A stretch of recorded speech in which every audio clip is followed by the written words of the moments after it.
Boa tarde, meus amigos. Mais uma vez é um prazer estar junto virtualmente, mas de coração muito próximo. Lembrando aí as nossas orações iniciais que devem ter sido feitas por todos, né?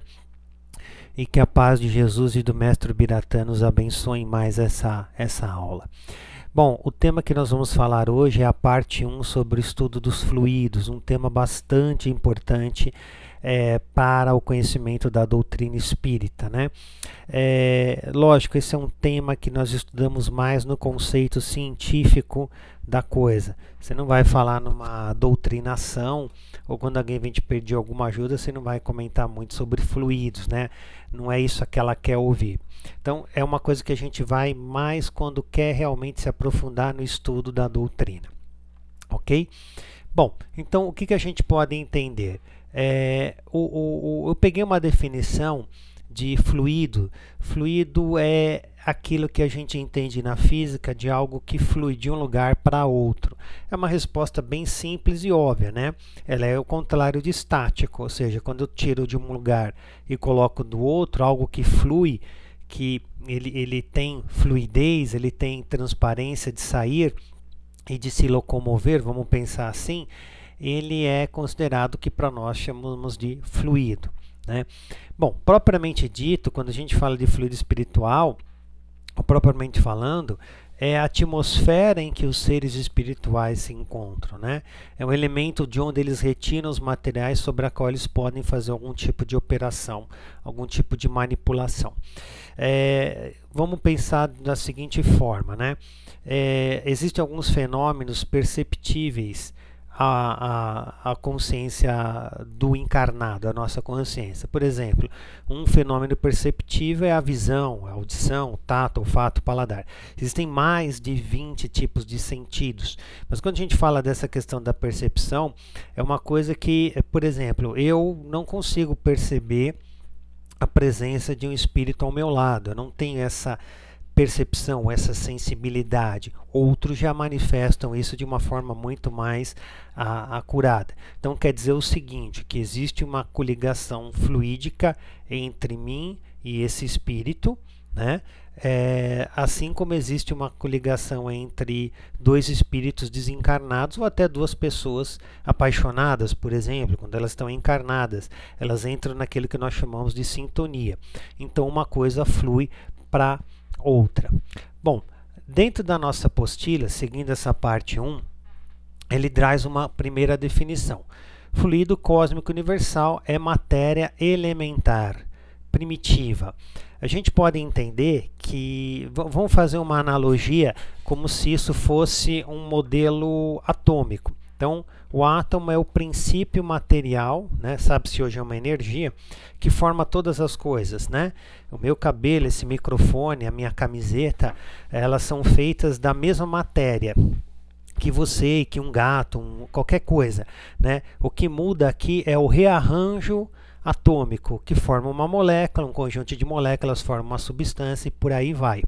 Mas pensando em fluido como matéria universal, é aquilo que a gente se coloca entre o espírito e a matéria, né?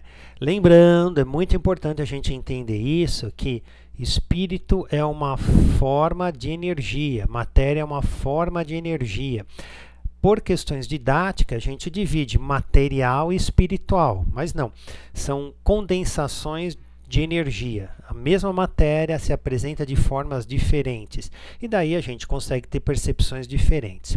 Bom, a doutrina espírita, a gente aprende algumas realidades, os elementos materiais, aquilo que rege a vida terrestre, como eu já disse, e o mundo que a gente trata inerente aos espíritos, o mundo espiritual.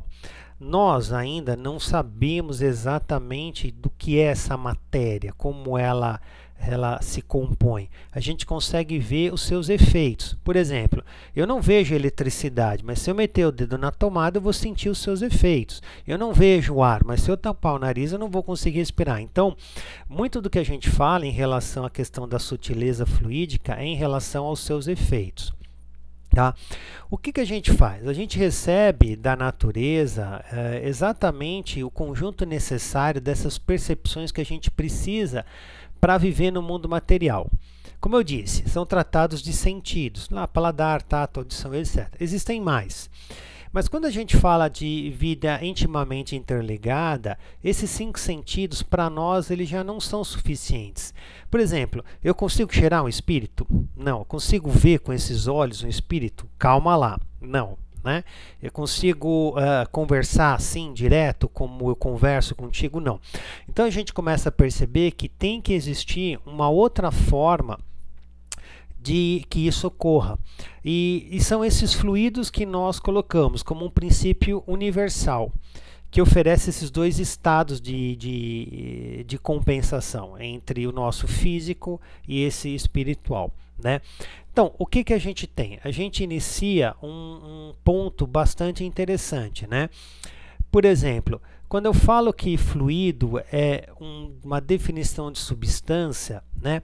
O que é que os espíritos fazem? Eles tentam, aí a gente não consegue explicar como, André Luiz vem nos trazer uma luz lá em mecanismos da mediunidade, mas ele diz que é feito, mas ele não explica o método, como é feito, né? Que esses espíritos manipulam essa matéria e essa manifestação etérea. Então, o que acaba acontecendo? Então, você vê isso em alguns filmes espíritas, em alguns livros espíritas, em que, por exemplo, uma operação, uma cirurgia, eles tiram o órgão, né, de uma forma transcendental, eles manipulam aquele órgão, por exemplo, um rim que está com problema, um fígado, e depois aquilo volta num outro estado. Tanto que me ocorreu agora um parênteses bastante interessante, né? E agora eu não lembro qual é a fonte, então não vou conseguir citar a fonte, mas que diz o seguinte: quando você está doente, aquela manifestação primeiro ocorreu no seu perispírito. Na nossa apostila tem isso. Mas ela quis dizer o seguinte: a psicossomatia, esse fluido detonou esse estado da matéria, né? Ele acabou sendo refletido na minha matéria mais densa, ou na minha matéria mais forte, né? Bom, o André Luiz, nos 2 livros bastante fundamentados dele, o primeiro é o Mecanismo da Mediunidade, ele dá uma explicação bastante sensata. Agora, a gente não pode esquecer que esse livro já tem, salvo engano, 80, 90 anos, né? O vocabulário que ele escreveu na época era então, ainda hoje a gente tem uma dificuldade de entender, né? Bom, quando a gente consegue fazer uma grande combinação de todos esses fluidos, né, acompanhando o nosso conceito, a gente vai chamar que é um fluido magnético, um fluido espiritual, fluido elétrico ou animalizado. Aquilo animalizado é um fluido que tem vida, né? E o que a gente estuda isso, quando vocês estudaram lá na aula de passe, a gente começa a perceber que o que é realmente o passe? É uma doação de um fluido, é uma canalização de um fluido em que eu consiga transmitir, né, de uma forma simples aquilo que pode beneficiar o outro. Então, nem sempre todo fluido, o que nós vamos entender aí na próxima aula vocês vão estudar um pouquinho melhor, é que esse fluido também depende da fonte geradora dele, né? A fonte canalizadora dele. Então, o que eu tenho que me preocupar? Eu tenho que me preocupar que quando eu trabalho com fluidos, eu estou trabalhando com uma energia primária e elemental da natureza de Deus. Eu estou manipulando a forma com que Deus nos deu o conhecimento de que se transforma em matéria, o nosso espírito. Então, o que a gente tem que perceber também? Que isso nos traz uma grande responsabilidade, né? Por exemplo, quando a gente fala em fluido vital, a gente está falando naquele fluido que dá a vida. Então, uma das definições para a morte que nós vamos encontrar aí, o desencarne, é o esgotamento vital desses fluidos, né? O esgotamento dos fluidos vitais, o esgotamento do nosso corpo, ou seja, aquele elemento é como se fosse, eu faço agora, por minha conta em risco, tá? Eu faço isso, é uma analogia a uma bateria. Cadê minha câmera? Aqui. Aquelas baterias que a gente tem, ela nasce, né, com uma certa energia, com um fluido. Lembra, os elétrons saem do polo negativo ao positivo. Então, quando ela vai perdendo aquela força vital, vai perdendo aquela energia, chega um momento que ela não serve mais para nada. Ela vira um corpo que você tem que reciclar, você tem que jogar fora, né? Reciclar é a melhor coisa. Então, o que acaba acontecendo? Nós temos que entender que o nosso corpo age da mesma forma, o nosso fluido age da mesma forma, né? Então, o que eu posso definir nesse contexto? Que eu tenho o que está colocado entre o espírito e a matéria é um fluido. E como a matéria é matéria suscetível, né, pelas suas inúmeras combinações, e como esta está sob a ação dos espíritos, né, de produzir uma infinita variedade de coisas, a gente ainda não consegue, pelo menos, né, não é trivial, não é todo mundo que consegue manipular todos os tipos de energia. Então eu não consigo pegar um fluido e simplesmente pela imposição das mãos exercitar a cura. Não é falta de fé, não é falta de prática, não sei. A gente ainda não conhece, pelo menos eu, não conheço como funciona esse mecanismo, né? Seria muito simples, mas a gente sabe que os espíritos assim, ou as pessoas de moral grande, de moral elevada, conseguem manipular a matéria simplesmente com a manipulação desses fluidos, entendeu?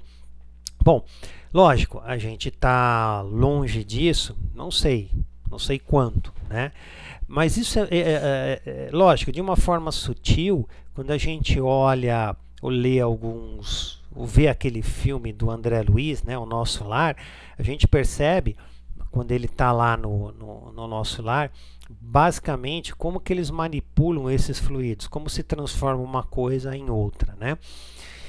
Bom, isso é um conceito bastante interessante, a gente não esgota em uma aula, né? Requer um outro tipo de estudo, né? Que infelizmente não existe uma prática. A gente fala, vamos agora ter aula de manipulação de fluidos, né? Não é bem assim que funciona. Mas indo para esse encerramento, o que a gente coloca, né? Que esse tipo de fluido que nós temos, ele é um meio muito simples da vontade da pessoa.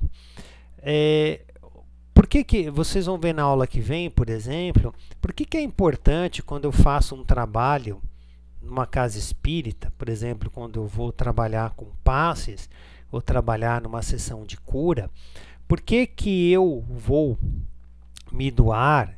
Eu não devo ter incompatibilidade, né, entre o meu pensamento e a minha doação. Justamente porque é o seguinte, né? Entre o meu perispírito e o meu espírito existe aí essa barreira de proteção. O que vai fluir dos meus sentimentos para aquilo que eu tenho que colocar, né? Por exemplo, num trabalho de passe, exatamente aquele fluido que está dentro dos meus sentimentos, do que eu tenho acumulado durante a minha semana, durante o dia, durante a minha vivência. É por isso que se eu estou tóxico, não só estou falando de comida, fumo, bebida, nada, mas se eu estou tóxico nos meus pensamentos, pô, a semana foi ruim, tive problema, briguei com problema no trabalho, etc, etc. Pisaram no meu calo enquanto eu estava indo para o centro e já acabou a minha sessão. Eu não vou ser um bom doador fluídico. Então, nesse momento, é que nós, mais uma vez, somos convidados à nossa reflexão da intimidade, à nossa reforma, né, interna, para que todo o trabalho da doutrina espírita se perfaça segundo a nossa melhor boa vontade e segundo os exemplos de Cristo. Não é fácil, mas se você está aí me assistindo e eu estou aqui falando, é porque ambos acreditamos numa coisa. Acreditamos que a gente está no caminho, né? E o caminho é Cristo. Bom, eu termino aqui, né, essa minha pequena exposição, não posso considerar isso uma aula, mas queria te agradecer, dizer que eu estou com saudades também. Eu gostaria muito de em breve a gente voltar à nossa aula presencial. Agradeço a Jesus, ao Mestre Biratã, e deixo a todos vocês um cordial abraço. Fiquem com Deus e na paz.